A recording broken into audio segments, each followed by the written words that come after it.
In the past, I have considered some Princess Cruises ships to be, shall we say, less than inspired, but I'm most pleased to say the exciting Sun Princess is definitely not among them.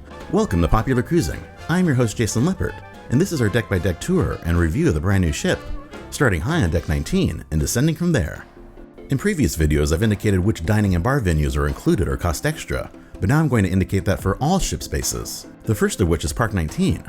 The family-friendly recreation area was not fully open on our sailing, so just how much of its attractions will be included is still a question mark. Even without everything completely ready for our cruise, I'm still mighty impressed by Sun, and I'm sure its jungle gym and dry slides will eventually resonate, plus this sea breeze track which will support a roll glider suspended thrill ride. At least the jogging track was already available. By the way, if you haven't already done so, we invite you to please subscribe to our channel and hit that bell icon to be notified when all our latest videos go live. And then of course rounding out Park 19 will also be a challenging ropes course. Or for those who prefer keeping their feet planted on the ground, there is Deck 18 and its included fitness center and wellness studios, complete with all the latest treadmills, ellipticals, and more. Plus the scenic motion room and even more exercise equipment.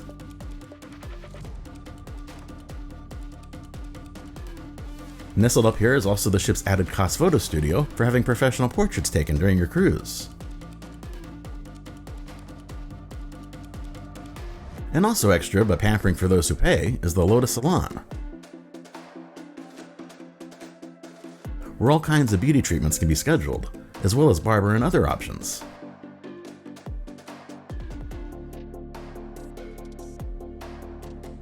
Behind it all at the stern is the reservable sanctuary for added seclusion, along a dedicated swimming pool, whirlpools, and loungers.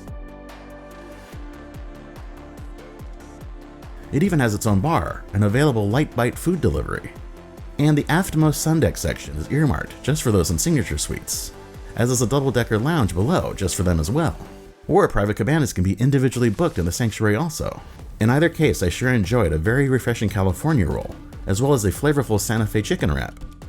Meanwhile, also on Deck 18 are the midship sun bar for extra cost drinks, and complimentary movies under the stars and additional whirlpools. The loungers that flank the lower and upper pool decks are in a prime position for enjoying concert films, like that from prolific film composer Hans Zimmer by day, or other movies such as The Color Purple by night. Whether watching a concert or film, it sure makes for an entertaining poolside experience.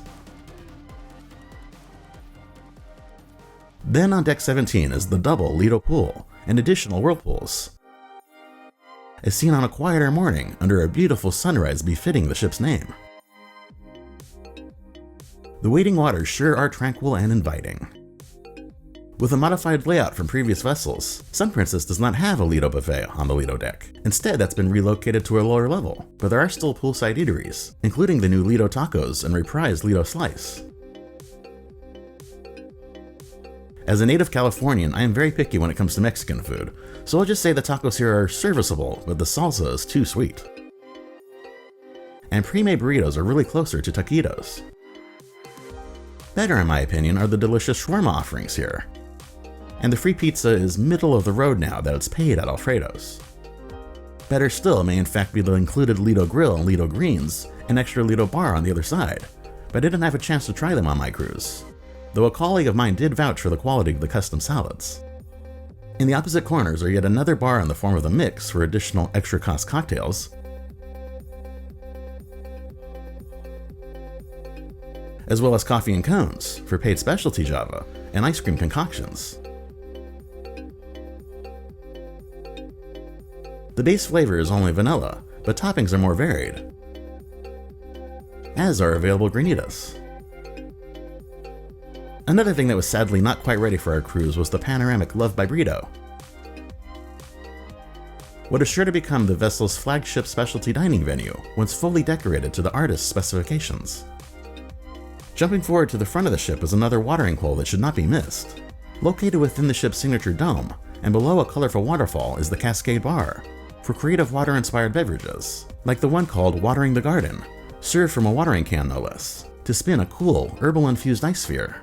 Then there's of course the dome itself, an architecturally stunning crown for the top of the ship that is a bit reminiscent of Renzo Piano's work on earlier princess ships, and now a contemporary mixed-use space for lounging in the sun and viewing shows under the stars. Take for instance the acrobatic talents of Cirque Eloise, as filmed via Princess's POV drone, as only I wish I could have captured myself, wow. And extending to a dress rehearsal of Art Beat, wherein a painter and his protégés bring light to life, and color to movement, and a vibrant aerial display.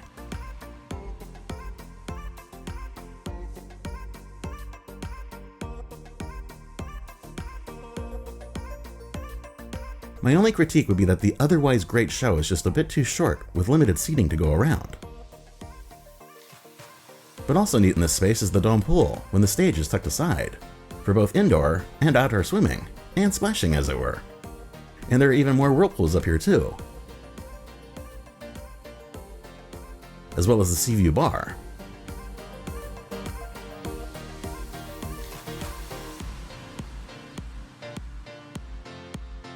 Which services the wind-protected forward stair-stepping down farther to deck 16, and its additional loungers at the sea view terrace, with vistas stretching beyond the bow. And down yet another deck on 15 is where the ship's medallion wearable tech would automatically unlock my door as I approached for added smart home-like convenience. My deluxe balcony stateroom was yet another reason to love Princess's latest designs, and thus comes Teddy Bear approved, thanks also in part to its comfortable bed. The layout is now closer to other cruise cabins, with an indented sofa wall that alternates bed placement with neighboring rooms, a sizable vanity, large flat panel television, and aforementioned plush bed. Particularly nice are what should be a new standard of USB charging ports, 1A and 1C, and an electrical outlet at both nightstands. Plus plentiful storage and another 4 ports and 3 outlets at the vanity. An included stock minibar was a perk of my elite status with Princess.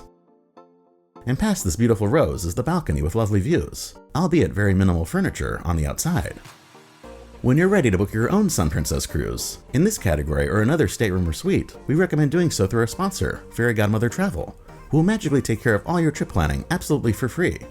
To get your complimentary quote, just click the link right here or follow the website, phone number, or email address below. Meanwhile, back inside, the benefits of removing previously inefficient, space-hogging walk-in closets become clear, including an expansive array of shelves and hanging space, plus free laundry for elite status again. Then additional pull-out drawers, extra shelves, and a safe.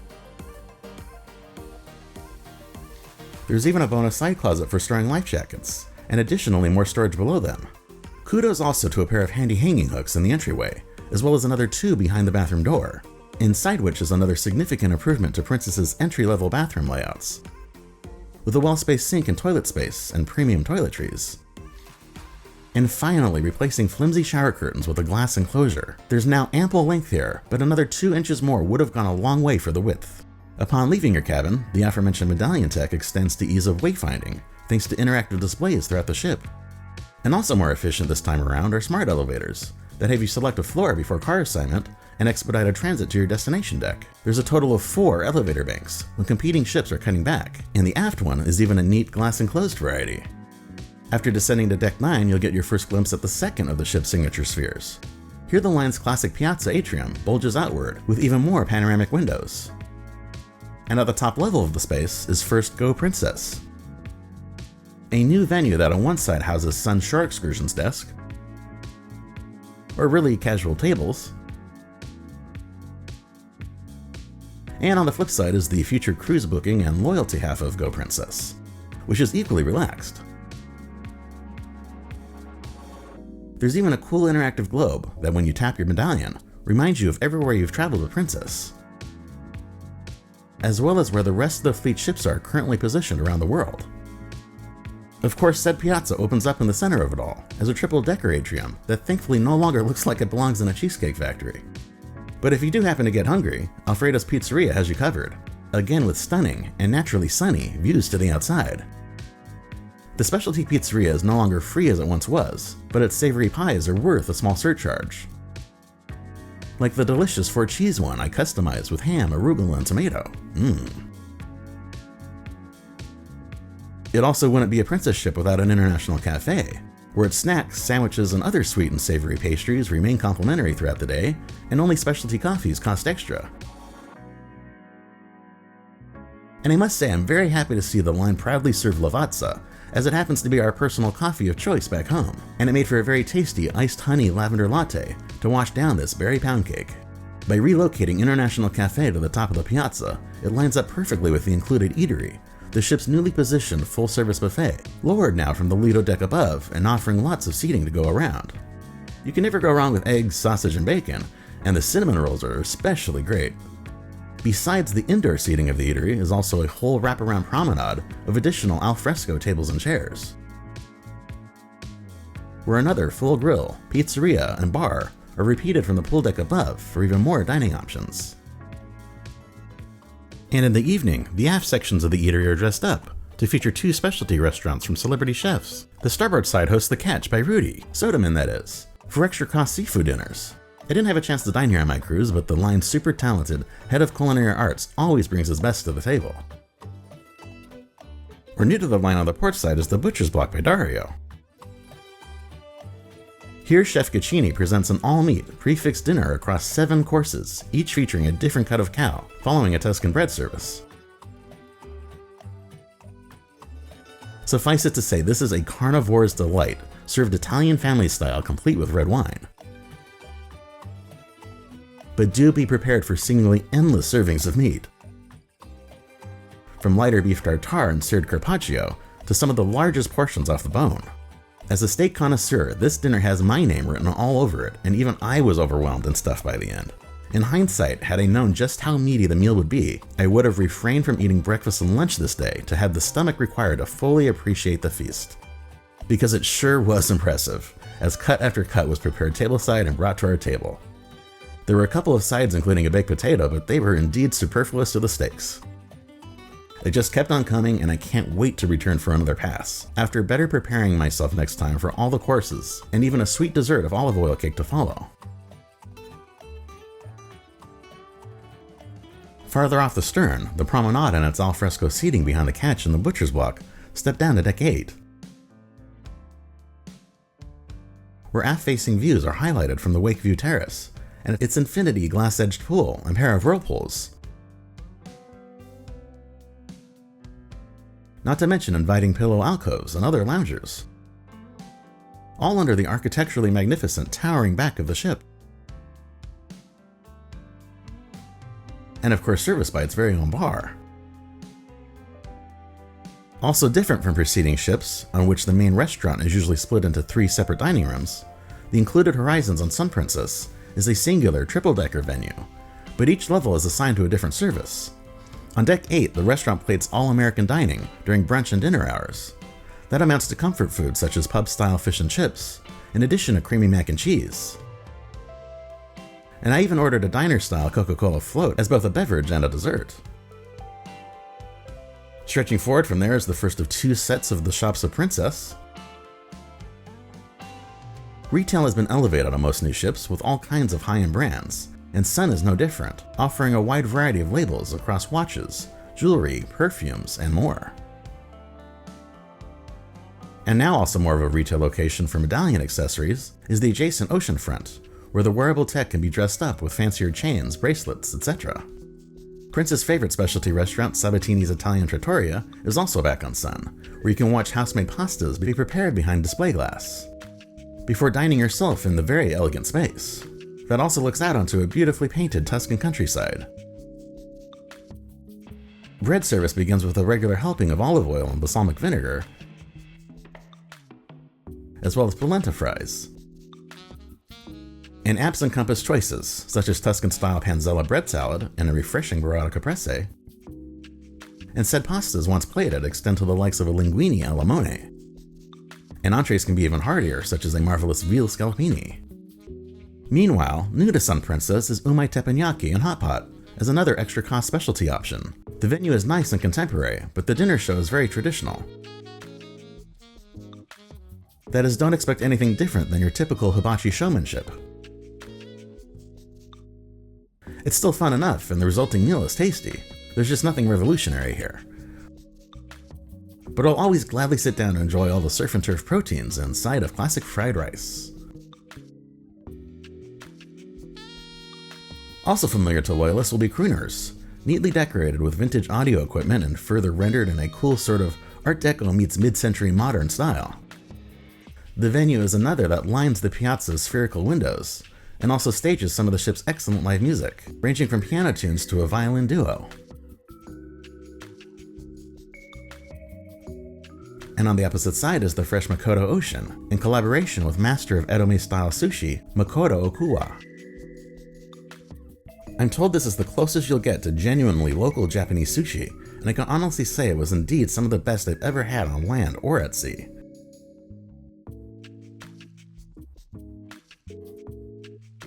There's a certain quality to the flavor profiles, and even the sticky rice that just hits a little different than most sushi joints back home.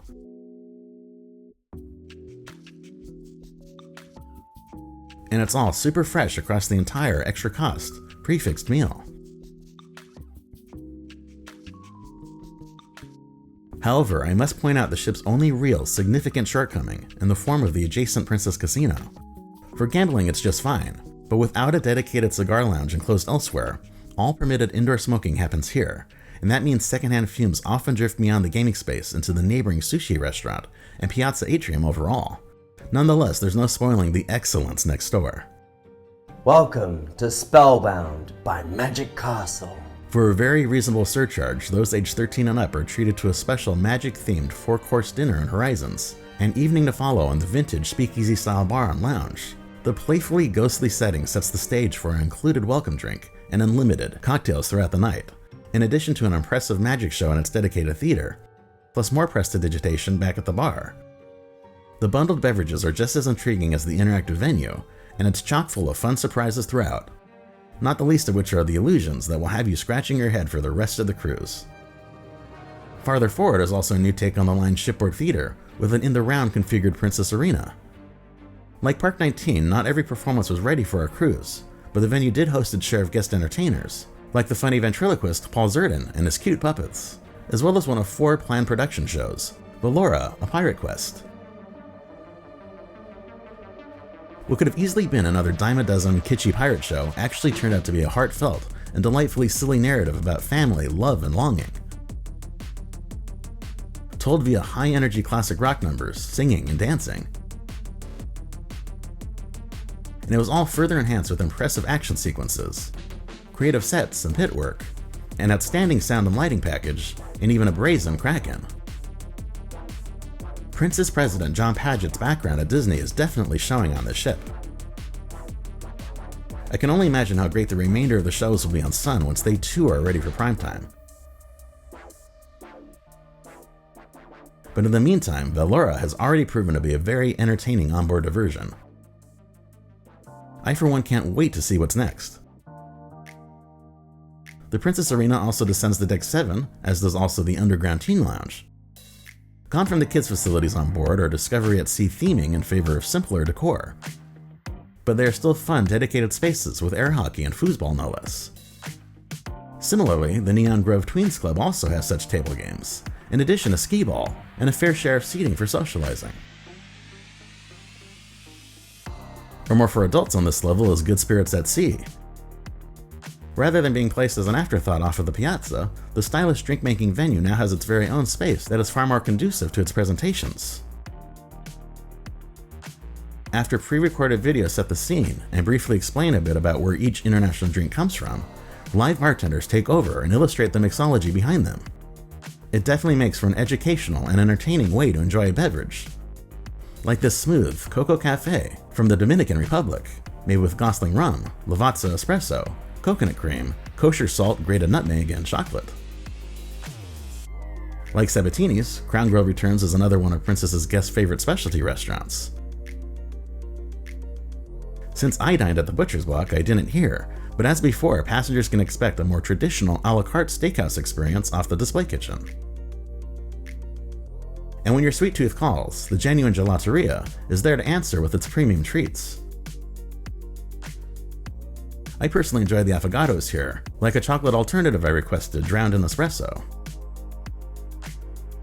What turned out to be another surprise hit of the cruise was O'Malley's Irish Pub. Its many liquors and beers on tap are on hand to support social gatherings later in the afternoon.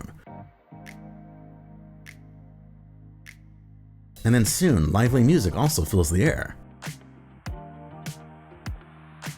The decor, including its barrel booths, are especially inviting, as is a pint of Guinness, albeit only from a bottle and not on tap. And even the extra cost food here is definitely worth a go. The Scotch egg is particularly hearty, and so too is the Bushmills Blue Burger, topped with a whiskey glaze, Stilton blue cheese, bacon, onions, and more on a brioche. And you certainly can't pass up a slice of the 6-layer Guinness chocolate cake either. Across the way, Princess Live also returns on Sun as the ship's hub for game shows, trivia sessions, and additional live music, of which there really is a large variety of sets to enjoy throughout the ship. And this deck intersects with the lower portion of the Piazza, which really is just a much more impressive version of those on past Princess ships. But not just architecturally so. It serves as yet another entertainment venue where the production cast and aerial troupe take to the stage to further activate the venue. And besides Princess Live, the Atrium becomes another spot for even larger volume interactive games, such as Piazza Pandemonium. You might even catch a conga line on the reflection of the sphere. As seen through the popular Bellini's cocktail bar. During the day, it's yet another bright venue off the sunny glass globe. And with the International Cafe moved to the top of the Piazza, the fresh coffee currents at the base of the atrium infills as a secondary place for extra javas and included snacks. For instance, would you like a donut? Like the aforementioned signature sun deck behind the sanctuary, the signature restaurant is an included restaurant just for those in signature suites. And with it comes dining in this lovely Murano glass-esque venue.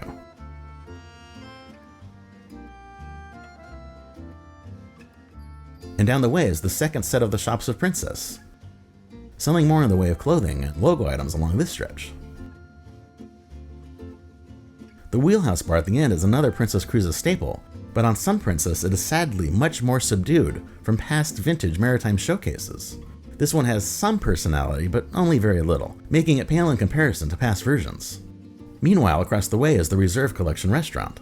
Like the signature one for top-tier suite guests, this one is included for those in mini-suites, making it another ship-within-a-ship-like venue, if not a part of a contiguous complex as found on other ships.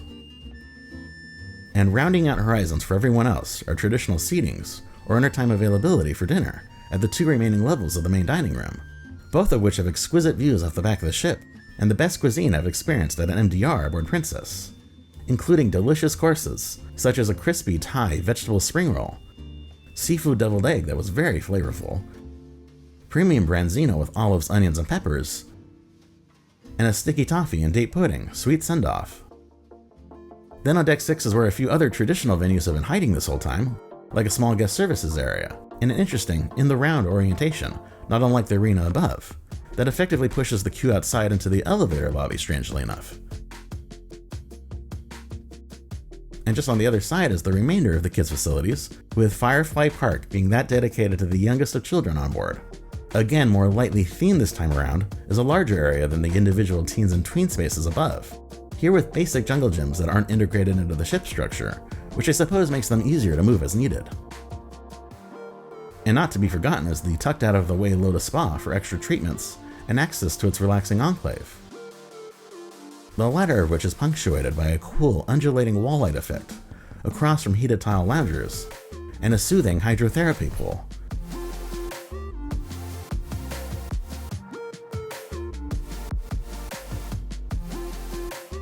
Of course, the pool is particularly inviting with its massaging jets and central giant showerhead,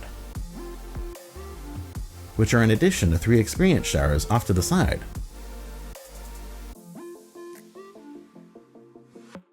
Plus additional steam room, dry sauna, and salt room.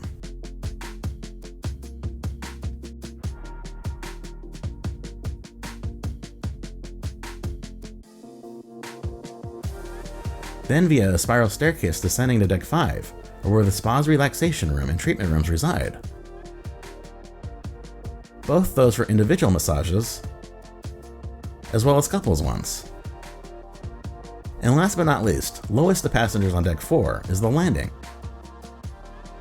as the ship's main point of embarkation and disembarkation, with a more refined lobby and even an extra bar for buying last-minute drinks before heading ashore or upon returning. Now that we're at the end of the video, it's time for our final pros and cons. What we disliked as pains in the aft are the unfortunate secondhand smoke fumes that drift beyond the casino, lack of personality in the latest wheelhouse bar, and still slightly too narrow showers.